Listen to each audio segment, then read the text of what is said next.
Always been a bit of a lurker, but I'm coming to the one place I think can help me now. Something's seriously wrong in my hometown. I have always been an explorer, and after having spent most of my younger years being raised and educated in Ohio, I struck out on my own. After 5 years in DC and almost 1 year in Florida, I've been relatively happy with my choices. But I do miss Ohio in the fall time. You know, cold weather and all. My family all lives in Tuscarawas County, which is a small county about an hour south of Akron. So it's never an issue when I want to go home for long periods of time. And after living on an island most of the year, it's nice to go somewhere that has a large landmass for me to explore and hike and whatnot. Which brings us to 2 weeks ago, when I called my mom and asked if she would be willing to put me up for a week so I could come see some old friends. She, being a typical mother, happily obliged.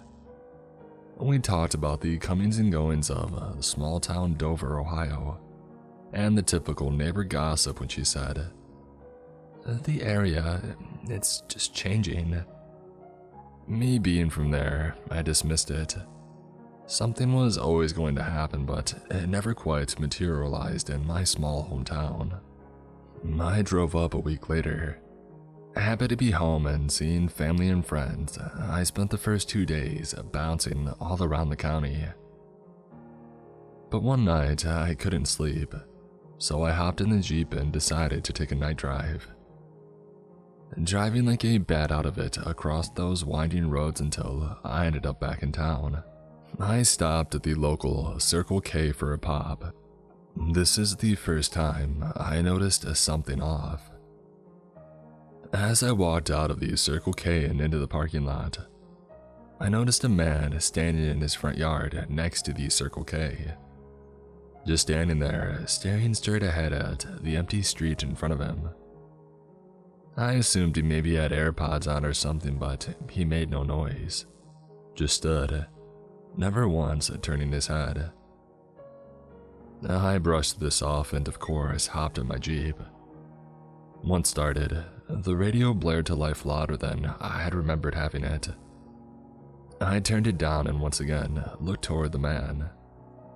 He was still standing, but his head had shifted to the left, and he was now staring at my car. Staring at me.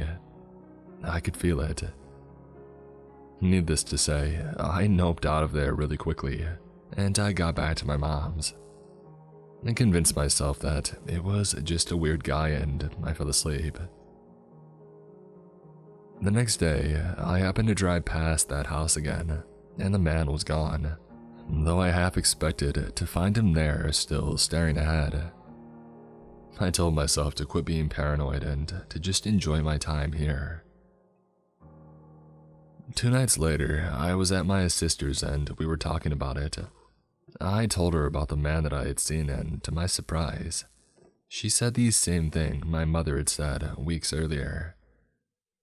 "Yeah, Zach, the area is changing." I asked her what she meant, and all she said was, "Just is."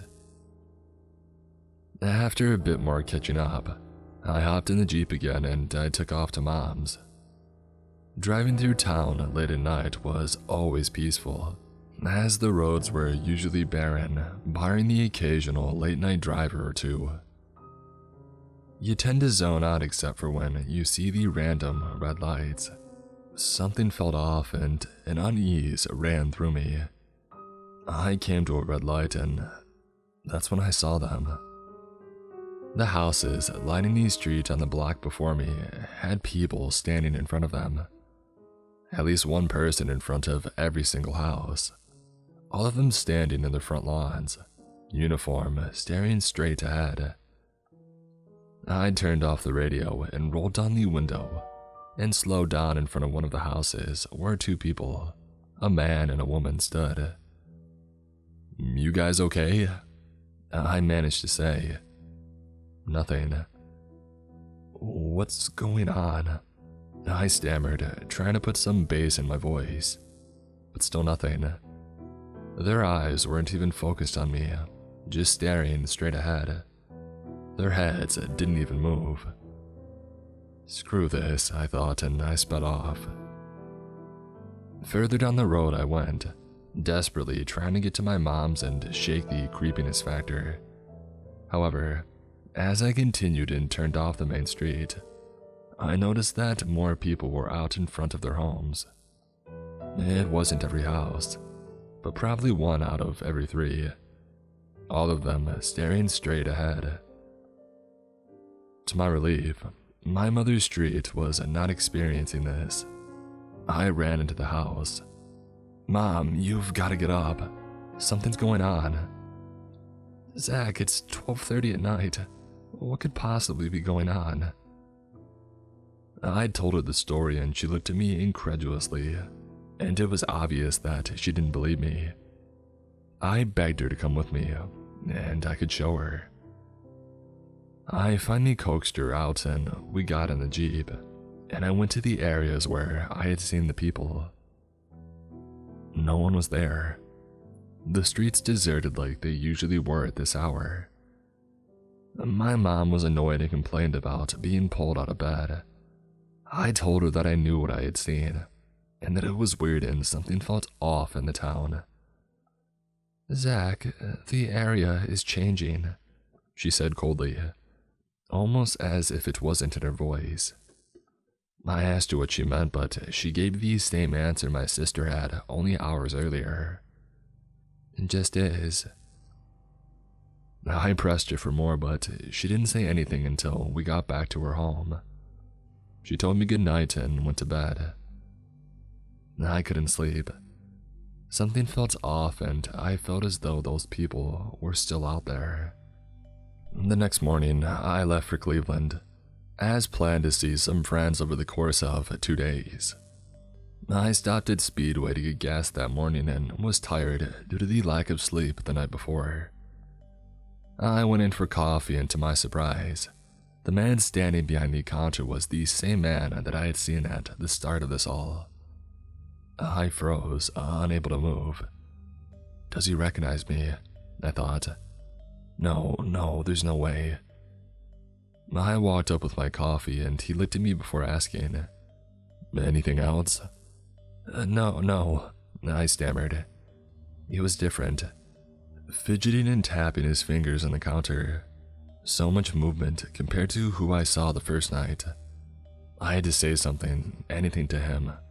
I had to know if he knew me. "Hey man, I think I saw you the other night."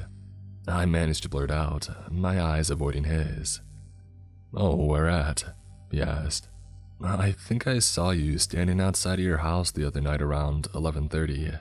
I barely muttered. "Oh nah man, it couldn't have been me. I open the store and I go to bed pretty early," he replied. "Must have been someone else then," I managed to say, not really believing it. This was definitely the same guy.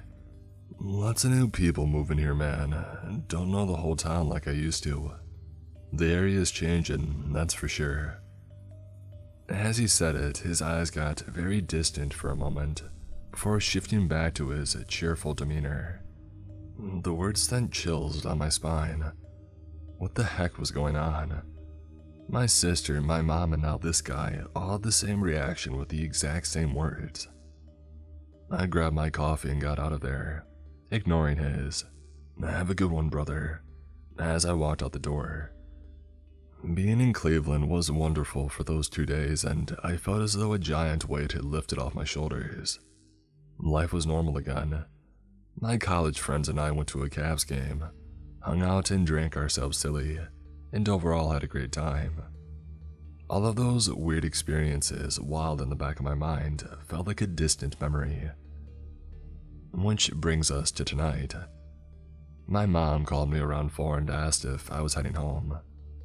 I told her that I would still be there tonight, but she should leave the door unlocked in case I leave late. I told her that I would text her when I left Cleveland prior to the 2-hour drive. I felt a little bit paranoid leaving the city. Something's off back home, right? Is my mind playing tricks on me? I did my best to push this feeling down, but I couldn't shake it. This ominous sense of dread as I rolled down I-77 to a place that now terrified me. I pulled off the interstate and onto the exit around 11:30. My anxiety was borderline overwhelming, like this impending sense of dread. I went past the gas station and turned back into the town towards my mom's place, and I wasn't prepared for what I saw. Every house had people in front of it, all of them standing lockstep in their front lawns. I couldn't believe it. It was as if the road was a red carpet, and they were lining it for me and my Jeep to drive down. No one moved. No one even acknowledged the car as it rolled down the street. They all just stared straight ahead. "I have to get to my mom and my sisters now," I said, speeding through the quiet streets, the faces not acknowledging me, just these same blank stares. Fathers, mothers, children, everyone just staring straight ahead. What was this? Why the heck are all these people out here? I finally came to my mom's street and I saw what I dreaded most. Her and my stepfather were in front of their home, just like all the others, standing there, straight-eyed at the street. I got out of the car and onto the street slowly, almost as if I was afraid a sudden movement would cause the various neighbors to descend upon me. Heck, even my own parents. Who knows what the heck this is? Mom, are you okay?" I asked in a hushed voice. "Tim." Nothing. They just stared straight ahead. I was so scared in that moment. What was causing this? Why don't they acknowledge me? Jesus Christ, I'm her own son. Terrified and shocked, I grabbed my mom by the shoulders. "Mom, we gotta get the heck out of here right now," I screamed. And she blinked. The first movement that I had seen. Her head jerked sideways almost inquisitively, as if she was trying to sort what was happening. She opened her mouth and let out a slight, gravelly breath.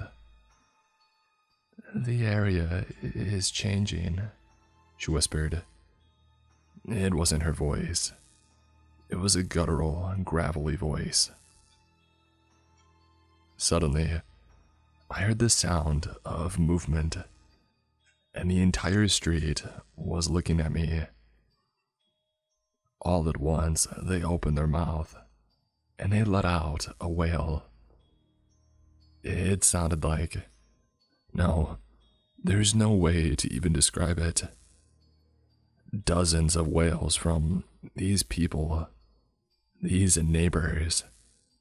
Like dozens of people were all crying out in agony at once. And the sound, it kept increasing, almost as if the whole neighborhood was all crying out in a horrible, horrible scream. I ran across the front yard as fast as I could, away from my own mother, and I jumped in my car and sped off. The radio was off, as all I could hear were these screams continue. It was the entire town. They were all looking at me, their faces shifting as my Jeep sped on down the road. But all of their voices were projecting out this horrible, horrible noise. I've never heard anything like that, and I pray that I never will again. I jumped on the interstate and got the heck out of there. I drove for an hour to Akron, and I checked into a local hotel where I'm writing this. I don't know what to do. Do I go back in the daytime? Do I call the police?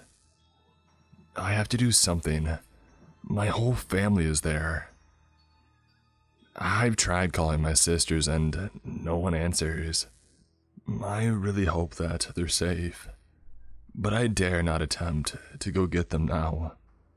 Not until it's daylight. The area may be changing, but there's no way my family is going to change with it.